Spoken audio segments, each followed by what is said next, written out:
matin, nous te couronnons et nous proclamons que tu es roi. Nous te proclamons roi. Nous le déclarons que Jésus, oui Jésus, Jésus, nous te couronnons. Ce matin, nous te proclamons roi. Parce que tu es présent parmi nous, présent au milieu de nous. Et nous t'élevons par nos chants. Oh, nous t'adorons et nous t'exaltons. Viens établir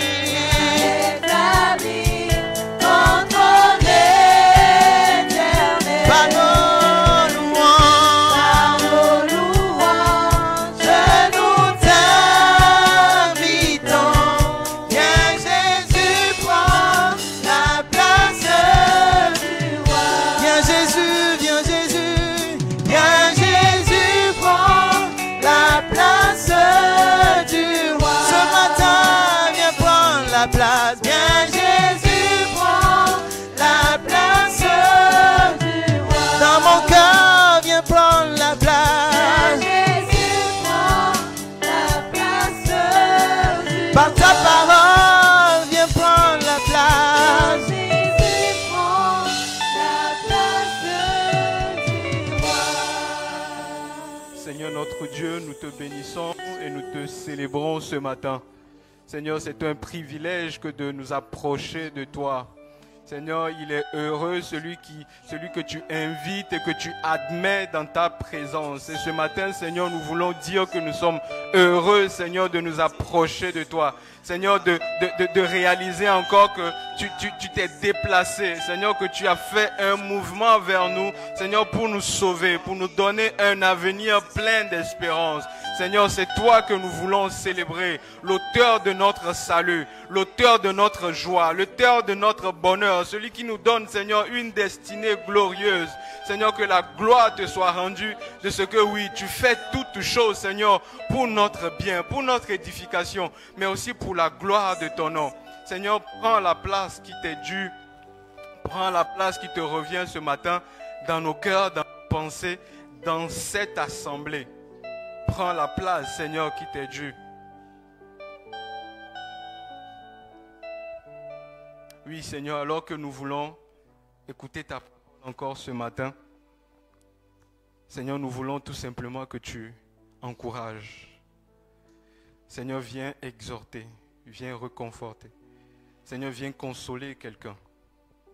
Seigneur, je prie que quelqu'un soit corrigé, que quelqu'un reçoive l'instruction, une orientation, une direction, Seigneur, qui vient de ta part. Et qu'au-delà de tout, Seigneur, que tu rendes gloire à ton nom. Oui, c'est dans le nom de Jésus que j'ai prié et nous disons Amen. Shalom bien-aimés, vous pouvez reprendre place. Shalom, shalom. Shalom, shalom. Ça va, vous allez bien? Je ne vous entends pas. Ce n'est pas une question rhétorique. Ça va, vous allez bien? Amen. Moi aussi, je vais bien par la grâce de Dieu. Bienvenue encore dans la présence du Seigneur. Je vois des visages que j'ai vus, ça fait un moment. Je pense que les personnes même savent. Bienvenue dans la présence du Seigneur, à vous aussi.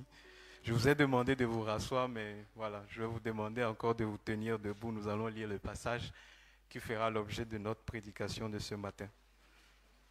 Donc, nous allons ouvrir la parole de Dieu dans le livre de Ruth. Le livre de Ruth, le verset 1 à 5. Nous allons exploiter d'autres passages, mais nous allons essentiellement nous appuyer sur ce passage. Nous pouvons le lire ensemble. Temps des juges, il y eut une famine dans le pays et un homme de Bethléem de Juda partit avec sa femme et ses enfants et ses deux fils pour faire un séjour dans le pays de Moab. Le nom de cet homme était Elimelech, celui de sa femme Naomi, et ses deux fils s'appelaient Machlon et Kiljon. Ils étaient Éphratiens de Bethléem de Juda. Arrivés au pays de Moab, ils s'y fixèrent leur demeure. Elimelech, mari de Naomi, mourut, et elle resta avec ses deux fils. Ils prirent les femmes moabites, dont l'une se nommait Orpa et l'autre Ruth. Ils habitèrent là environ 10 ans. Machlon et Kiljon moururent aussi tous les deux, et Naomi resta privée de ses deux fils et de son mari. Amen. Nous pouvons nous rasseoir.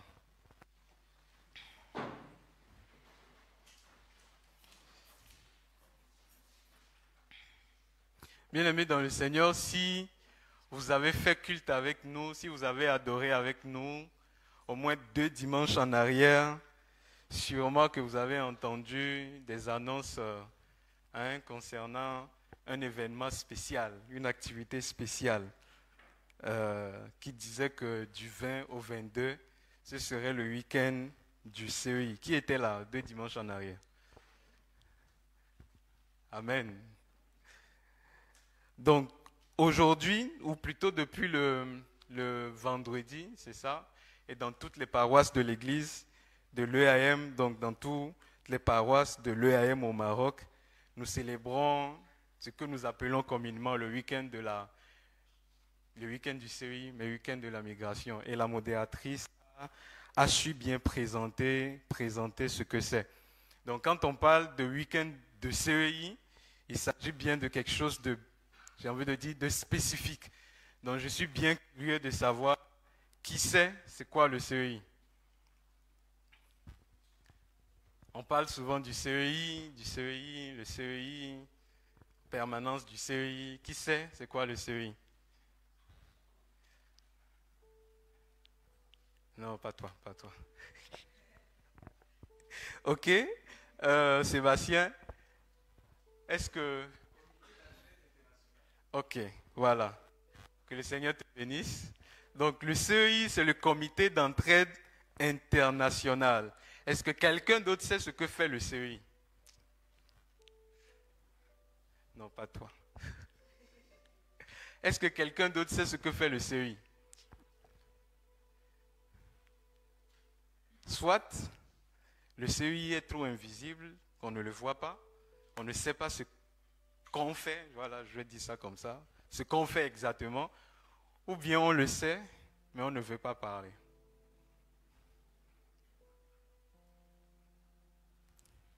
Non, pas toi.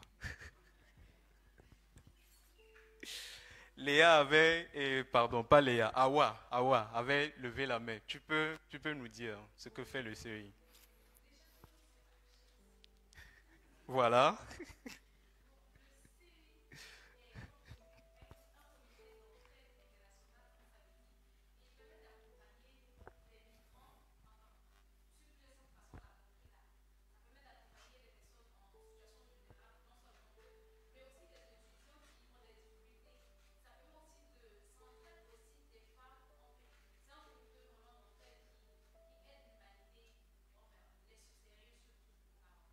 Amen. Est-ce qu'on peut acclamer pour eux?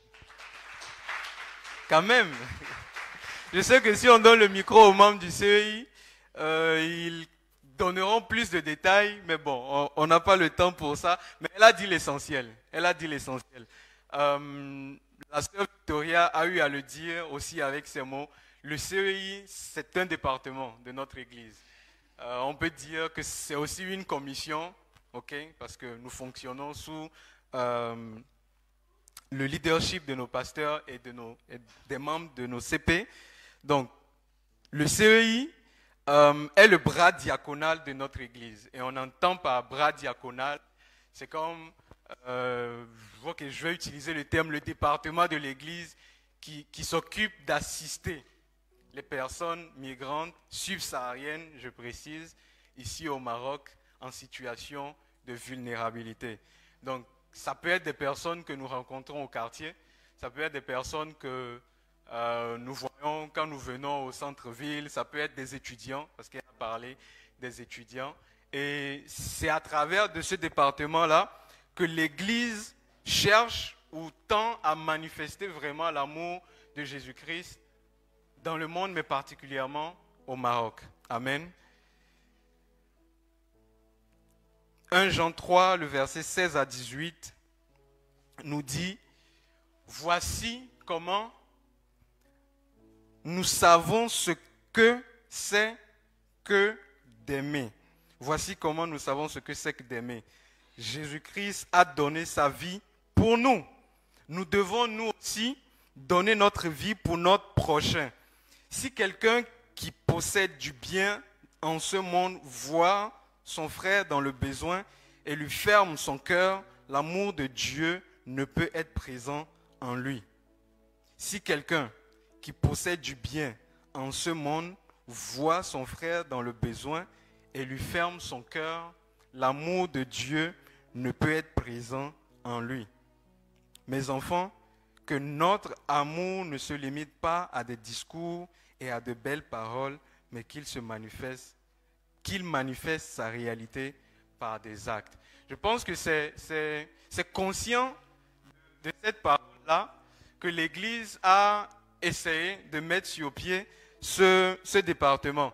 Je pense que si je viens vers vous, ou bien si vous-même vous demandez à quelqu'un de l'aide, de l'assistance, la personne vous a toujours dit qu'il vous aime, ou bien il sait ce quoi le véritable amour, et cette personne-là, espérant de l'aide de sa part, vous dit, va en paix, que l'amour du Seigneur soit ton partage.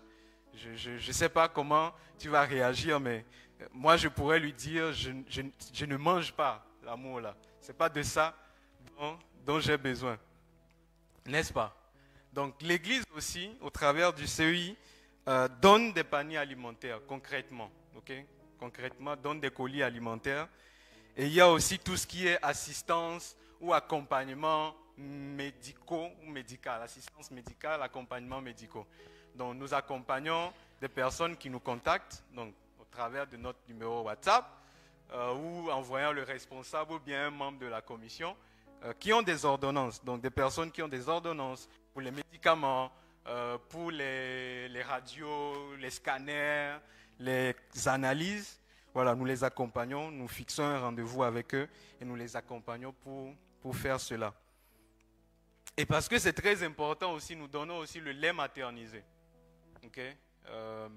Pour les femmes qui accouchent, il y a des femmes qui accouchent et ont un problème, j'ai envie de dire, d'allaitement. C'est-à-dire qu'elles n'arrivent pas à allaiter leur bébé parce qu'elles elles ne produisent pas suffisamment de lait. Donc pour ces femmes-là, nous achetons le lait et nous donnons aussi des couches. Et pas le vendredi, je voulais dire, enfin, vous allez comprendre pourquoi. Nous donnons aussi des vêtements. Je voulais dire que le vendredi aussi, nous étions là, dans ce cadre du week-end du CEI, pour faire les distributions, okay? Faire les distributions et donner aussi des vêtements. Donc j'ai parlé de paniers alimentaires, de couches et de lait, d'accompagnement médicaux et de distribution de vêtements et de chaussures. Et aussi une chose qui est importante que nous faisons, c'est l'écoute. Donc lorsque les personnes viennent, nous ne donnons pas seulement les paniers, mais nous accompagnons aussi en écoutant les personnes, leurs histoires, d'où est-ce qu'ils viennent, qu'est-ce qu'ils traversent, pour savoir comment est-ce que nous pouvons concrètement les aider. Vous savez, le Seigneur ne nous donne pas seulement des commandements, il ne nous donne pas seulement des conseils. Il sait vraiment de quoi nous avons besoin pour nous prodiguer des conseils ou bien des ordonnances qui sied à notre situation. Et je pense que nous aussi, dans notre fonctionnement, nous avons besoin de savoir véritablement ce par quoi les bénéficiaires passent pour savoir discerner qui a besoin de quoi, qui est prioritaire, qui n'est pas prioritaire. Et parlant d'écoute, je me rappelle, pas plus tard que ce vendredi, on avait reçu une dame, une anglophone, et on lui demandait pourquoi est-ce qu'elle est au Maroc Et c'était un peu émouvant parce que elle disait qu'elle a quitté son pays parce qu'elle fuyait les assassins de son mari. Donc c'est une femme qui a fui son pays, un pays d'Afrique de l'Ouest, parce que dans son village, donc par jalousie, des hommes ont tué son mari pour leur arracher leur champ de cacao. Et craignant pour sa vie, elle a laissé ses enfants, 3 enfants, et sa maman au pays pour trouver asile ici au Maroc. Donc ces personnes-là, nous les écoutons du mieux que nous pouvons. Pour ceux qui sont chrétiens, qui prient le même Seigneur que nous, nous prions pour eux. Et il arrive même parfois que nous ayons des orientations spécifiques pour des gens. Je me rappelle par exemple un jour, ça avait fait un moment, il y a un frère qui est un bénéficiaire du CEI que je n'avais pas vu pendant longtemps. Et un soir, une nuit, j'avais fait un songe sur lui, qu'il était malade et que j'avais prié pour lui. Donc le lendemain, bon, c'était un rêve bizarre parce que ça ne m'arrivait pas souvent. J'ai cherché à le contacter. J'ai pris le téléphone du CEI, j'ai cherché son numéro, mais je ne l'avais pas trouvé. Et lui-même, il est venu à la permanence qui a suivi et on a commencé à discuter. C'est là qu'il m'a dit qu'il était effectivement malade, qu'il avait la tuberculose. Et quand il est venu, il fallait qu'on l'accompagne. Donc, pour toutes les personnes qui sentent dans leur cœur l'appel à exercer dans le département, nous vous ouvrons grandement notre porte.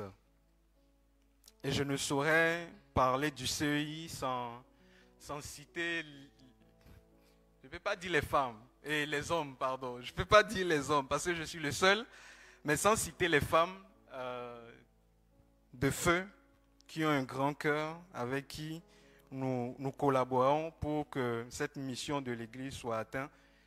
Je vais leur demander de se mettre debout. Il s'agit de notre maman Blanche, de la sœur Julie. Il s'agit de Laura, je ne sais pas si elle est là. Laura, la sœur Ruth qui nous a rejoint il n'y a pas longtemps. Et aussi la sœur Maria. Ok, elle n'est pas venue. Et puis moi-même, voilà. Donc, Anid, Anid, pardon. Voilà, et Anid. Donc, vous pouvez le voir, je suis le seul frère. C'est pas intéressant. Le bon samaritain, c'est pas une femme, c'est un homme. N'est-ce pas? Donc voilà, la porte du CEI est aussi ouverte aux frères. Vous restez debout. J'aimerais qu'on puisse prier pour eux, mais prier aussi pour une autre catégorie de personnes. Le psaume 21, peut-être pour ne pas oublier le frère Thomas aussi, parce que le frère Thomas nous aide parfois, ponctuellement, pour l'achat et la réception de paniers. Voilà. Donc, comme ça, je me suis acquitté de ma dette. Il ne faudrait pas que je l'appelle prochainement et qu'il me dise que je ne suis pas reconnaissant. Dans le psaume 41, le verset 2 à 3, nous dit « Heureux l'homme » dans la version français courant. « Heureux l'homme qui prête attention aux faibles.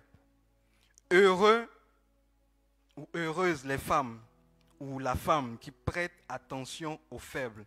Le jour où tout va mal pour lui, le Seigneur le tire du danger. Le Seigneur le garde en vie et le rend heureux sur la terre sans le laisser tomber entre les griffes de ses ennemis. » Cette parole est puissante, n'est-ce pas? J'aimerais qu'on puisse prier pour les membres du CEI et lever nos voix quelques instants pour les bénir, pour le travail qu'ils font. Bénir non seulement les membres du CEI, mais aussi bénir les donateurs sur la base de la parole que nous avons lue tout à l'heure de Psaume 41. Seigneur, nous te bénissons et nous te rendons grâce. Seigneur, nous te disons merci pour ces hommes et ces femmes, Seigneur, qui se sont mis à part, Seigneur, pour te servir. servir, Seigneur, en servant leurs prochains subsahariens, étrangers, ici au Maroc, qui vivent des situations difficiles. Seigneur, nous bénissons ton nom de ce que, oui, dans leur cœur, ils ont ressenti ce désir. Ils ont ressenti, Seigneur, ce besoin de se mettre, Seigneur, à côté, de se mettre à la brèche, Seigneur, pour pouvoir manifester ton amour à l'égard de ceux qui ne te connaissent pas, à l'égard de ceux qui, Seigneur, sont blessés, Seigneur, par les situations de la vie, à l'égard, Seigneur, de toutes ces personnes qui passent par des temps difficiles, des personnes qui sont parfois arnaquées, des personnes qui sont volées, ces personnes qui tombent malades parce que les conditions dans lesquelles ils vivent parfois est favorable pour les maladies. Seigneur, je bénis ton nom. Tu as dit que ces personnes sont heureuses. Je prie, Seigneur, que ton bonheur soit attaché à leur vie. Seigneur, tire-les des dangers. Tu connais les projets que tu as formés sur leur vie. Je prie, Seigneur, lorsque le malheur viendra, Seigneur, que tu te souviennes qu'un jour, ils t'ont servi. Qu'un jour, Seigneur, ils ont pris soin du faible. Et que toi aussi, Seigneur, à ton tour, tu puisses t'occuper de leur cas. Seigneur, nous voulons bénis aussi ceux qui donnent de l'argent. Parce que oui, Seigneur, il faut des centaines et de milliers de dirhams pour que ce que nous faisons, Seigneur, continue, soit perpétué. Seigneur, lorsque nous partons à l'hôpital et qu'on nous dit, Seigneur, qu'un cas d'opération mérite ou coûte 5000 dirhams, Seigneur, ça demande de l'argent. C'est coûteux, c'est beaucoup. Et c'est des gens, Seigneur, qui donnent non seulement de leur temps, mais aussi de leur argent. Seigneur, je prie que tu bénisses les bailleurs de fonds. Toutes ces personnes, Seigneur, qui envoient de l'argent, Seigneur, au CEI, Seigneur, pour les bourses, pour les cas de panier alimentaire, pour les cas, Seigneur, de financement de projets, Seigneur, que tu les bénisses, abondamment. Tu dis, Seigneur, que l'âme bienfaisante sera rassasiée et que celui qui arrose sera aussi arrosé. Seigneur, qu'il soit arrosé en abondance au nom de Jésus. Tu vas prier aussi pour toi-même. Nous avons entendu tout à l'heure 1 Jean, je pense 4, qui dit que l'amour ne consiste pas seulement en paroles, mais en démonstration aussi par des actes concrets. Je ne sais pas quel est l'état de ton cœur actuellement. Je ne sais pas quelle est ta capacité à donner. J'aimerais te demander de prier tout simplement et demander au Seigneur de t'aider à ouvrir davantage ta main, ton cœur à ceux qui sont dans le besoin. Parfois on en a, mais on estime que ce n'est pas beaucoup, alors que le Seigneur ne nous demande pas de nous priver forcément, il ne nous demande pas de nous séparer, mais de partager le peu qu'on a. Et quand on donne, assurément, il remplace aussi. Élève ta voix et prie. Seigneur, je prie encore ce matin pour mon cœur, Seigneur. Ta parole dit que nous savons, nous connaissons comment tu nous as aimés parce que tu as donné Jésus-Christ pour nous. Et parce que tu as donné Jésus-Christ, Seigneur, tu nous demandes à nous aussi de partager notre bien ou nos biens avec notre prochain qui est dans le besoin. Seigneur, parfois nous nous compliquons la tâche. Parfois c'est ce coloc qui a des difficultés, mais qu'on estime, Seigneur, qu'il gaspille l'argent. Parfois c'est cette personne, Seigneur, que nous rencontrons dans la rue. Parfois c'est cette même personne qui se place au même endroit, Seigneur, à qui notre cœur est fermé. Je prie, Seigneur, ce matin, toi qui n'as pas fermé tes entrailles à nous, malgré notre récalcitrance, malgré le fait, Seigneur, que nous persistons parfois dans certains types de péchés, malgré le fait, Seigneur, que parfois nous ne sommes pas toujours reconnaissants. Seigneur, tu ne nous as pas fermé tes entrailles. Tu déverses tes bénédictions sur nous. Chaque matin, Seigneur, tes bontés se renouvellent. Je prie, Seigneur, que mon cœur, Seigneur, que ma main reste ouverte, Seigneur, à l'autre. Seigneur, que je puisse partager avec joie, Seigneur, les biens que tu me donnes et que, oui, je puisse contribuer, Seigneur, à rendre, Seigneur, ce monde, mon environnement, mon entourage, Seigneur, plus juste sur le plan social. Merci, Seigneur, parce que tu fais ces choses pour la gloire de ton nom. C'est dans le nom de Jésus que j'ai prié, que nous avons prié. Amen. Vous pouvez vous rasseoir. Voilà, j'ai déjà pris 15 minutes, 20 minutes dans mon temps, dans le temps qui m'était imparti. Nous allons revenir au texte que nous avons lu tout à l'heure pour entrer dans le message du jour. Je l'ai intitulé « Ne sois pas un Élimélec, reste à Bethléem, attends-toi à Dieu. » Ne sois pas un Élimélec, reste à Bethléem, attends-toi à Dieu. Tu peux le dire à ton voisin de gauche.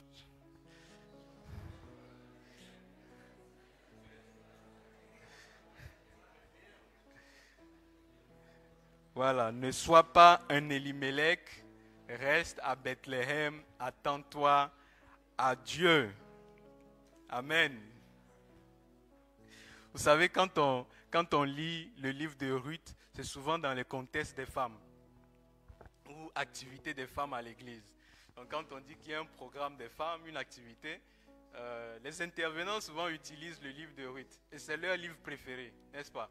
Avec le livre d'Esther. Et c'est, comment on dit, un livre qui parle de mariage, de comment se préparer, comment rester fidèle à Dieu en attendant, voilà, que leur Boaz n'arrive. Mais lorsqu'on regarde de plus près ce passage de Ruth 1, le verset 1 à 5 que nous avons lu, nous pouvons voir que ce n'est pas seulement de ces sujets-là que parle le livre de Ruth, n'est-ce pas? Ce passage parle aussi de la migration.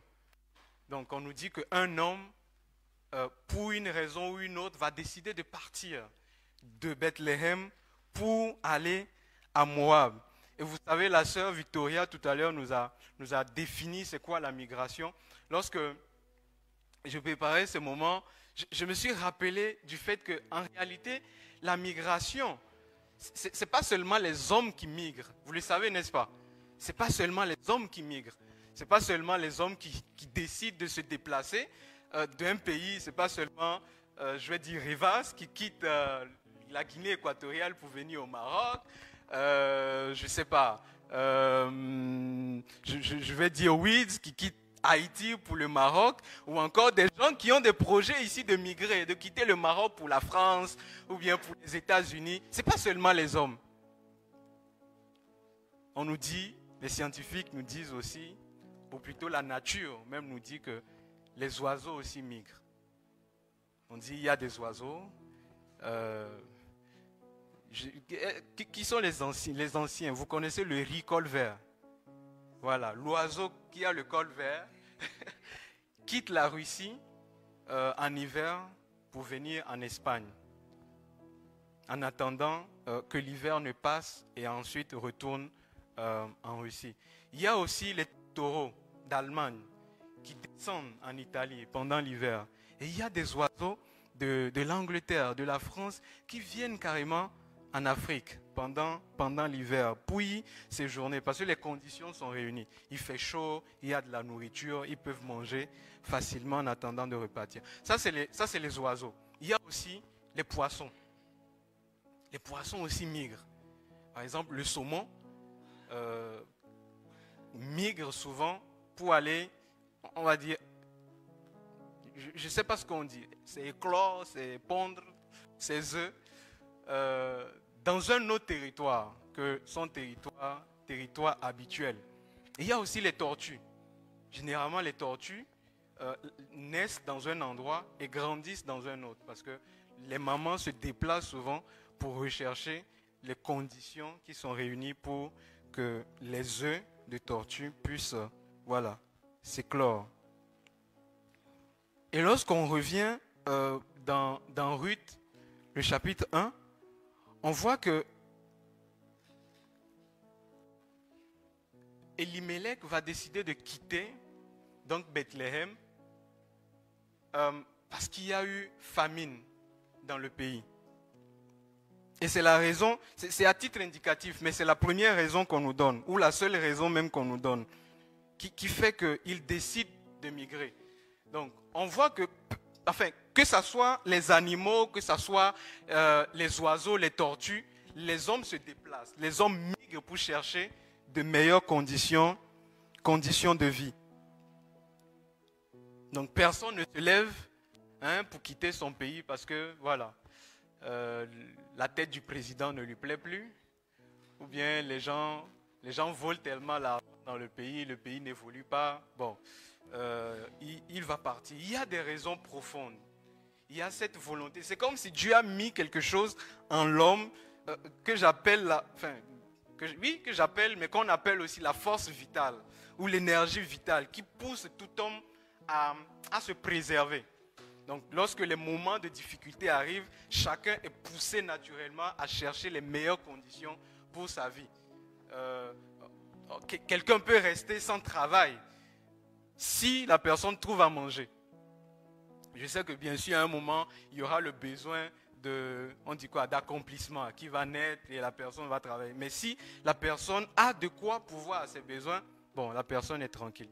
Si la personne a tout ce dont il a besoin dans son pays, la personne ne va pas se déplacer. Et c'est ce qui se passe aussi pour, Abimelech. Et qu'est-ce que je dis? Elimelech. Dans le sens où la parole de Dieu nous dit qu'à Bethléem, il y a eu une famine. Quand je préparais le moment, je ne sais pas, on dit souvent que Bethléem est la maison de pain, ou bien signifie la maison de pain. Donc la maison qui a reçu les promesses. On dit la maison de Dieu, ça veut dire que la maison de Dieu habite là-bas. Donc la maison de pain, ça veut dire que le pain habite là-bas. Autrement dit, il y a de la nourriture. La nourriture est présente en abondance. C'est comme une région qui est comme un grenier. Okay? Il ne peut pas manquer de pain. Mais remarquez que c'est à Bethléem que la famine frappe. Quelle contradiction, n'est-ce pas? Comment Bethléem, qui a la promesse de préparer le chemin ou d'être la ville ou le village dans lequel le Messie va naître, a pu être frappé par la famine. Et c'est ça la première chose sur laquelle j'aimerais attirer notre attention ce matin, c'est que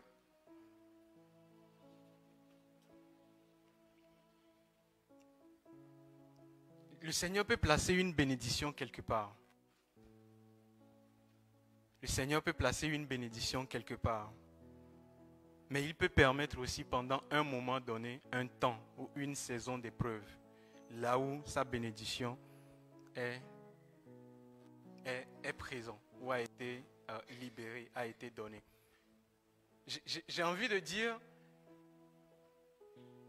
le fait que Bethléem soit la maison de pain, la maison qui a reçu la promesse d'être le lieu de naissance du Messie, ne l'épargnait pas du fait que Dieu vienne avec un temps d'épreuve pour éprouver les personnes qui habitaient le territoire.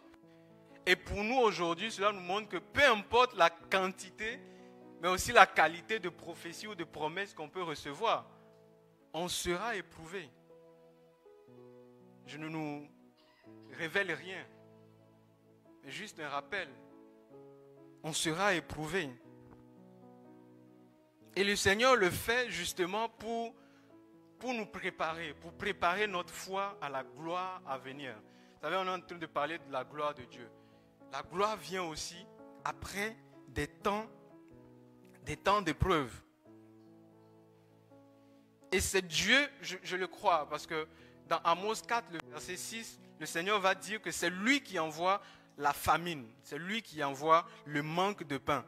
Et dans Deutéronome 8, le verset 3, il dit, ton Dieu, souviens-toi que ton Dieu t'a humilié, il t'a fait souffrir de la faim et il t'a nourri de la manne que tu ne connaissais pas et que tu n'avais ou que n'avaient pas connu tes pères, afin de t'apprendre que l'homme ne vit pas de pain seulement, mais de toute parole, mais de tout ce qui sort de la bouche de l'Éternel.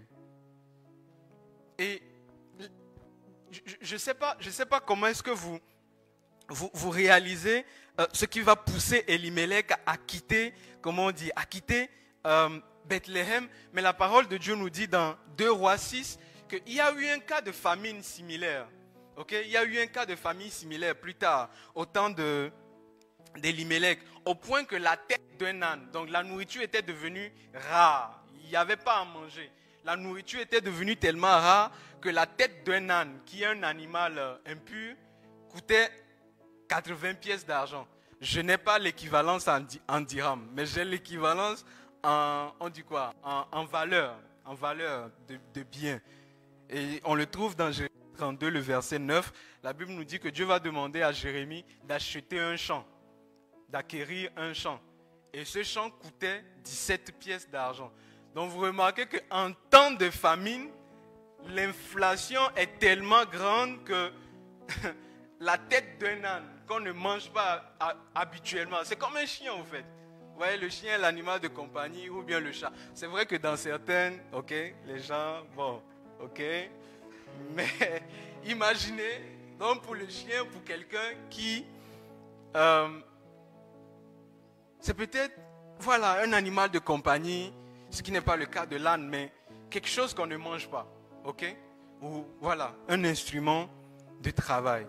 Mais on dit, il y avait la famine, au point que pour manger la tête de l'âne, il fallait débourser l'équivalent de 5 champs, hein, que Jérémie avait acheté dans Jérémie 32, le verset 9. Donc même si Elimelech était riche, quand il y a la famine, les choses deviennent plus chères. C'est chaud. À un moment, l'argent va finir. Actuellement, on crie, il n'y a pas de famine, hein, mais on crie déjà que la bourse de l'AMCI ne suffit pas et que voilà, les ambassades et nos pays doivent discuter avec l'AMCI pour que ça augmente. Maintenant, imaginez acheter 1 kilo de tomates, je ne sais pas, à 300 dirhams ou bien à 400 dirhams. Bon, je ne sais pas si vous étiez à la place d'Elimelech, ce que vous auriez fait.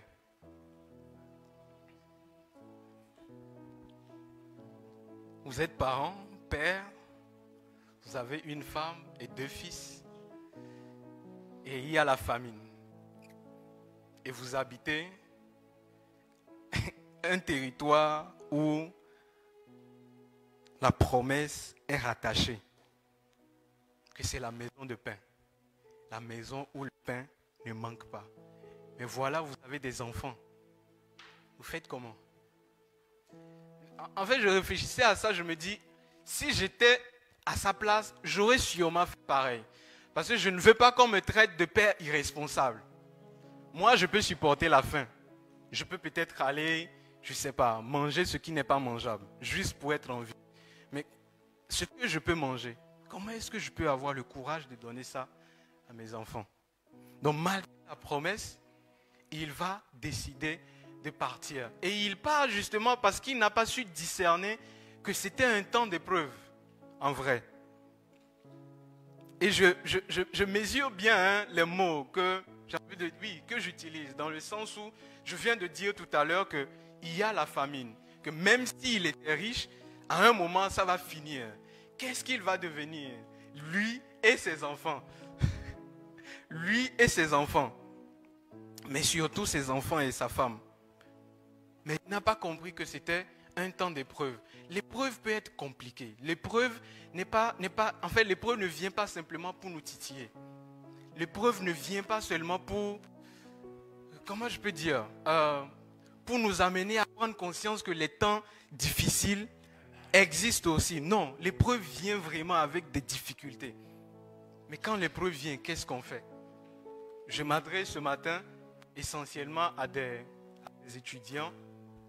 Vous savez, quand on reçoit la promesse, on vient au Maroc, on reçoit la promesse où on vient avec le rêve de venir, d'étudier, de devenir un cadre plus tard, où des gens, hein, le Seigneur leur a dit, ok, quand tu vas partir là-bas, tu vas faire ci, ça, ça, ça. Quand tu vas rentrer, tu vas faire ci, ci, ci. Et il y a des gens à qui le Seigneur dit, quand tu vas partir là-bas, tu vas te marier. Donc les gens viennent au Maroc, et je pense que certains aussi viennent au Maroc avec cette, on dit quoi, ce lot de promesses, que vous allez faire des choses, ici. Mais lorsque vous arrivez, vous êtes étudiant et vous avez devant vous une proposition de tricher ou bien d'acheter les examens pour pouvoir réussir. C'est une tentation. Qu'est-ce que vous faites? vous allez dire, ah, c'est la promesse qui s'accomplit. Dieu facilite les choses pour moi. Il me fait éviter de perdre le temps à étudier, ou bien on va discerner que c'est une épreuve qui est là. Je pense à, en première année, on avait, pour ceux qui font BCG, à la FST, on avait examen de thermodynamisme interne. On étudie la croûte terrestre, voilà, les roches, les magmas, bref, toutes ces histoires. Et j'étais en train de relire mes dernières notes, okay, avant que le prof ne vienne avec les examens, les copies d'examen, les épreuves, oui, les épreuves. Et j'entends la voix de quelqu'un derrière m'appeler, Clément, qu'est-ce que tu fais? Je me retourne, je dis, je révise. Il dit, non, écris sur le banc. Je dis, non, moi je ne fais pas ça. Il dit, mais c'est aide-mémoire. Qu'est-ce que tu fais quand on te dit que réviser n'est pas important et que, voilà, tu peux aider ta mémoire?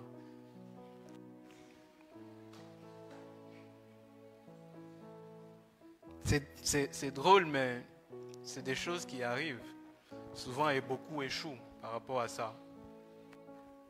Quand tu étudies et que le prof, je pense que c'est Papa Pierre qui nous donnait ce témoignage, où le prof avait demandé ou demandait aux filles, aux sœurs de coucher avec lui pour pouvoir valider les examens. Qu'est-ce que tu fais?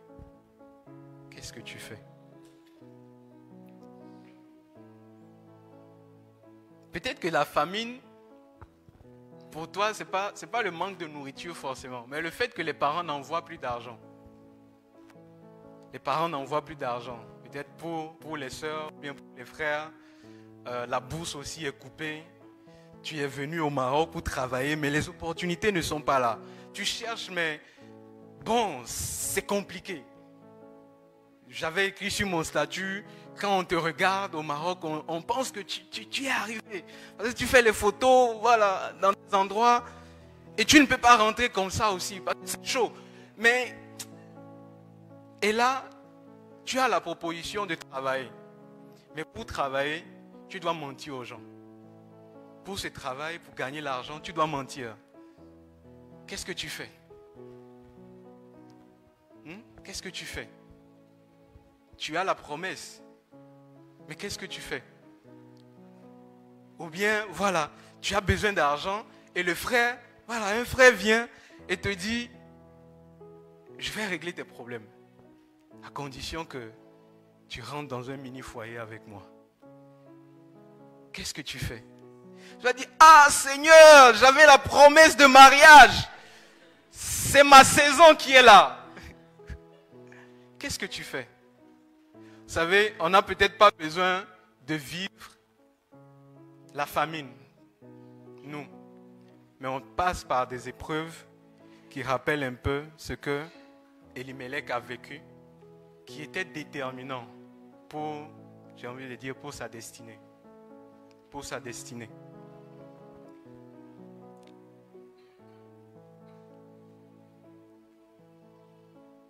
Tu es, peut-être un dernier exemple, tu as envie de partir à l'étranger. Ton rêve, c'est, voilà, partir aux États-Unis, partir en France. Et là, on te dit,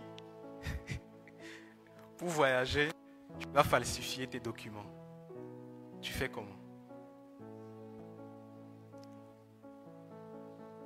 Si tu changes juste cette note que tu as eue sur ton relevé, sûrement tu vas partir et tu vas obtenir l'opportunité de tes rêves.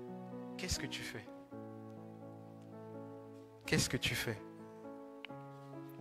Vous savez, c'est un peu ce qui s'est passé avec Elimelech, qui va décider, sous la pression, de partir. Au lieu de chercher Dieu, au lieu de chercher à connaître sa volonté. La Bible nous dit que Elimelech signifie Dieu est roi, ou Dieu est mon roi. Ça veut dire que si Dieu est ton roi, normalement en temps de famine, tu le cherches. Tu cherches sa face. Tu cherches à ce qu'il se révèle à toi. Il dit dans Amos 4:6, il dit c'est lui qui envoie la famine, il envoie le manque de pain pour que ses enfants reviennent à lui.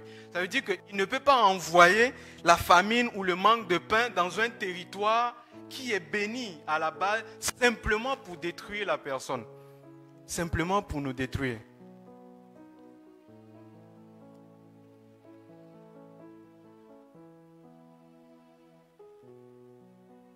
Si les épreuves sont inévitables dans notre parcours migratoire, il est important pour nous de chercher la volonté de Dieu, de rester accroché à sa promesse. Donc la première chose que j'ai eu à dire, c'est que voilà, il est inévitable pour des hommes et pour les oiseaux, la création de migrer. La deuxième chose, c'est que les épreuves vont venir. Mais il nous faut rester attachés à Dieu. Et la troisième chose, c'est que si le Seigneur a fait la promesse, si le Seigneur nous a annoncé des choses, même si les épreuves vont venir, il nous faut rester attachés à lui. Vous savez, Elimelech a cru qu'il pouvait se chercher par lui-même. Peut-être c'est pas, je sais pas, par comparaison, par envie, par jalousie. Je sais pas, peut-être que, voilà, c'était avec une bonne volonté, sauver sa famille. Mais n'ayant pas cherché la volonté de Dieu, n'ayant pas consulté Dieu en premier, il va quitter la terre promise. Il va quitter la terre dont il est dit que le lait et le miel y coulent pour aller chez le voisin qui apparemment avait à manger. Peut-être que nous passons actuellement, ou que des gens au milieu de nous passent par des temps de sécheresse ou de famine. Peut-être que tu passes par des moments où tu te dis, Seigneur, tu m'as abandonné, tu m'as oublié, ça ne va pas. Peut-être que tu passes par des moments où tu te dis, vaut mieux si c'est comme ça que je rentre au pays, ou bien que j'emprunte telle voie. Je l'ai déjà dit, la solution n'est pas dans le fait de chercher sa volonté soi-même, mais de partir dans la présence de Dieu et de chercher sa face, de chercher sa volonté.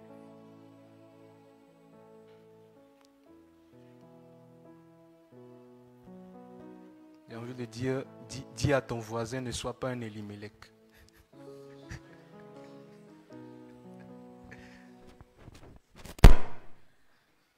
N'est-ce pas? Que le Seigneur nous garde d'être des Elimelech. Bien-aimés, le temps de sécheresse va arriver.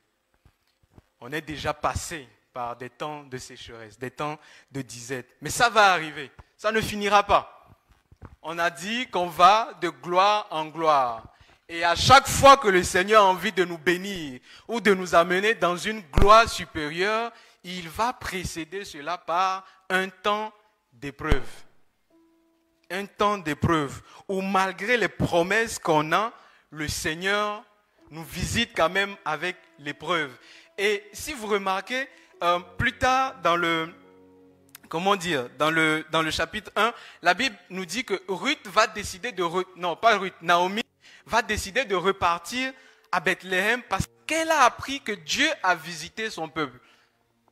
Dieu a visité son peuple. Donc quelque part, le Seigneur permet l'épreuve, c'est vrai, mais derrière, c'est juste pour nous amener à nous accrocher à lui, à rester attachés à lui en attendant sa prochaine visitation.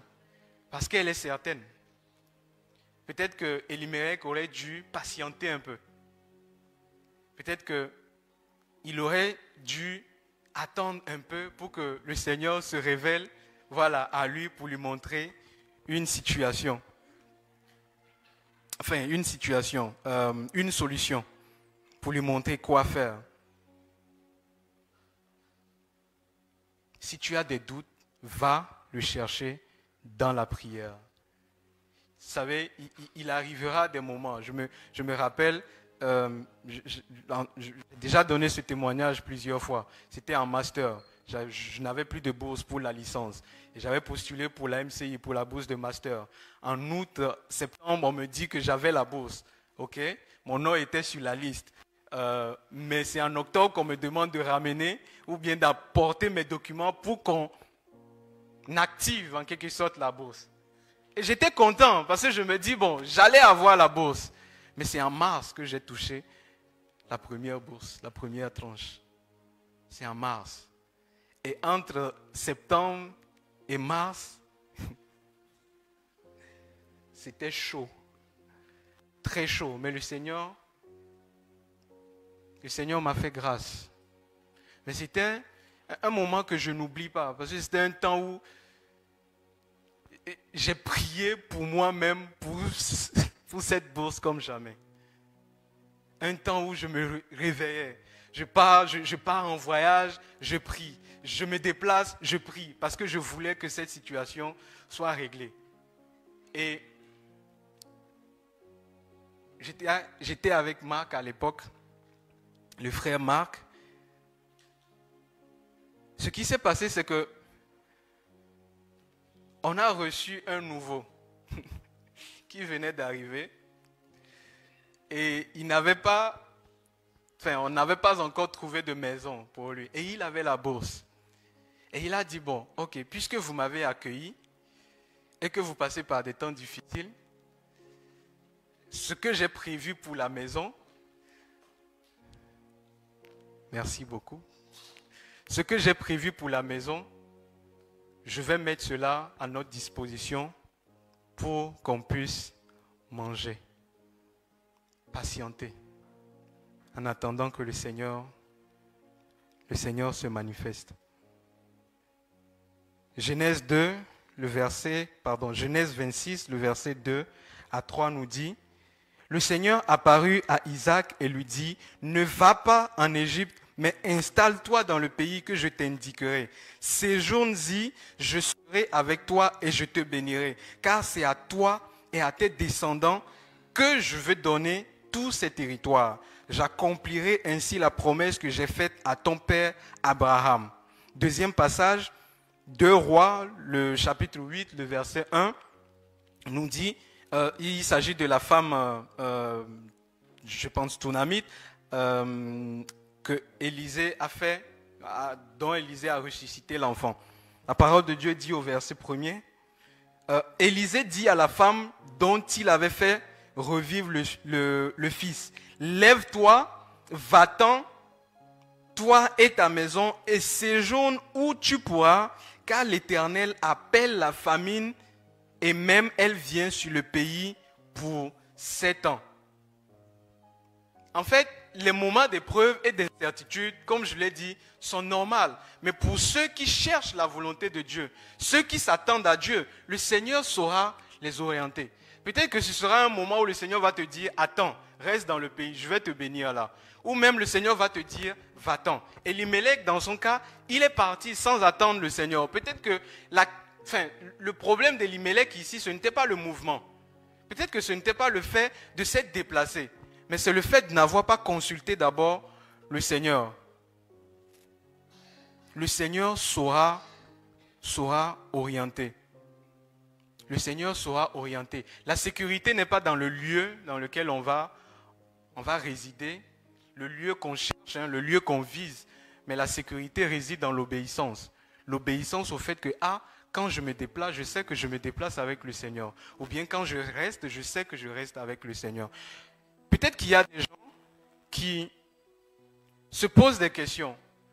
Je vais dire 2 choses pour finir. Non seulement cherche Dieu pour savoir c'est quoi la prochaine étape, mais surtout pour certains, peut-être que c'est le moment de rentrer comme Naomi. Je ne sais pas ce qui a été la motivation pour laquelle tu t'es déplacé. Et peut-être les choses sont compliquées en route. Vous savez, il y a des gens qui voyagent et disent, bon, c'est vrai, je n'ai pas consulté le Seigneur, mais la Bible dit là où toute terre que foulera la plante de vos pieds, je vous le donne. C'est faux. si tu n'as pas consulté le Seigneur avant de partir, ça va chauffer. Mais le Seigneur est toujours ouvert pour recueillir et repositionner, pour restaurer.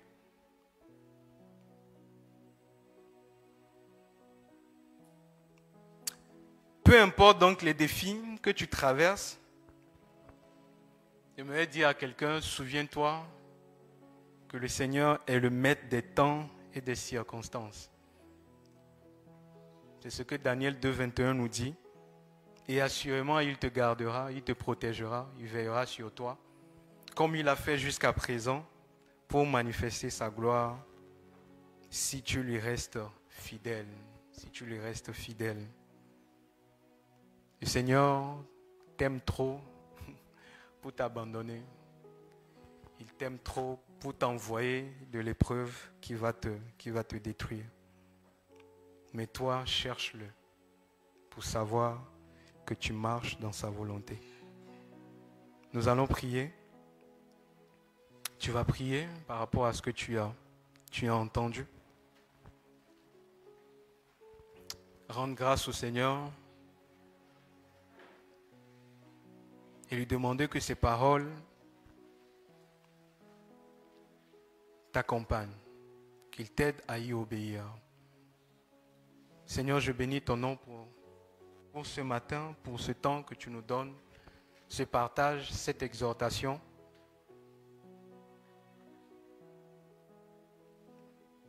Seigneur, cette parole, elle est d'abord adressée à moi. Assurément, Seigneur, tu m'avais parlé d'abord avant que je ne le partage. Seigneur, merci pour ces paroles d'encouragement. Merci, Seigneur, parce que tu confirmes encore tes promesses et tu nous rassures, Seigneur, que tes promesses sont vraies.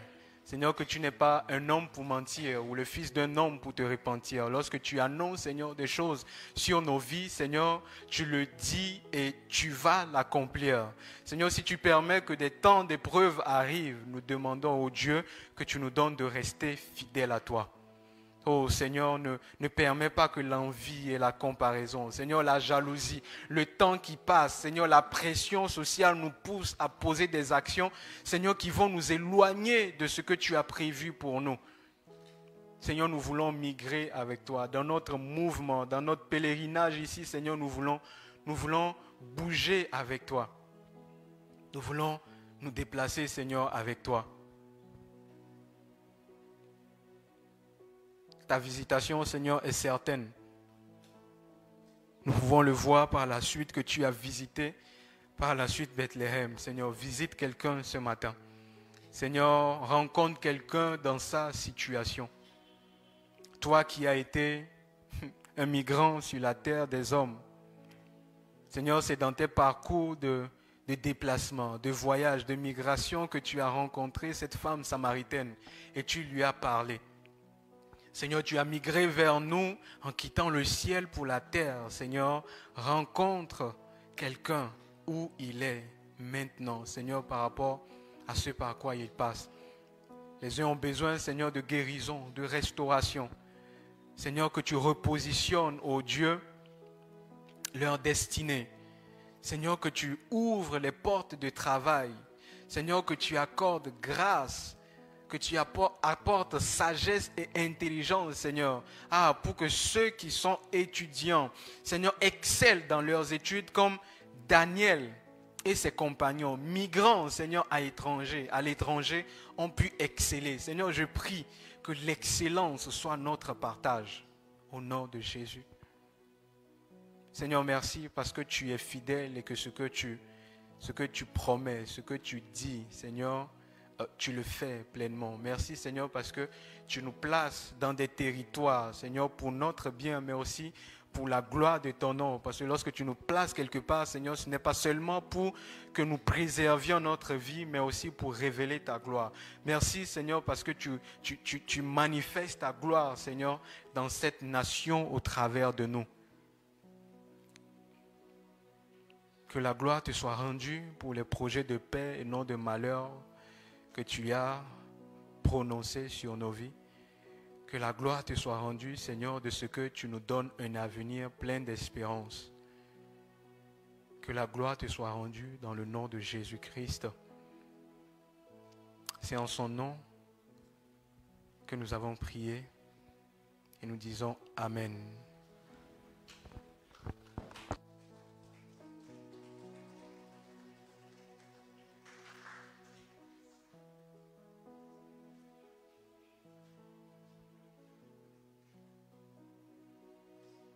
Avant qu'on puisse passer aux offrandes, j'aimerais juste qu'on puisse élever ce sujet de prière pour nous tous, mais en particulier pour les personnes qui sont en situation de vulnérabilité. Il y a une chose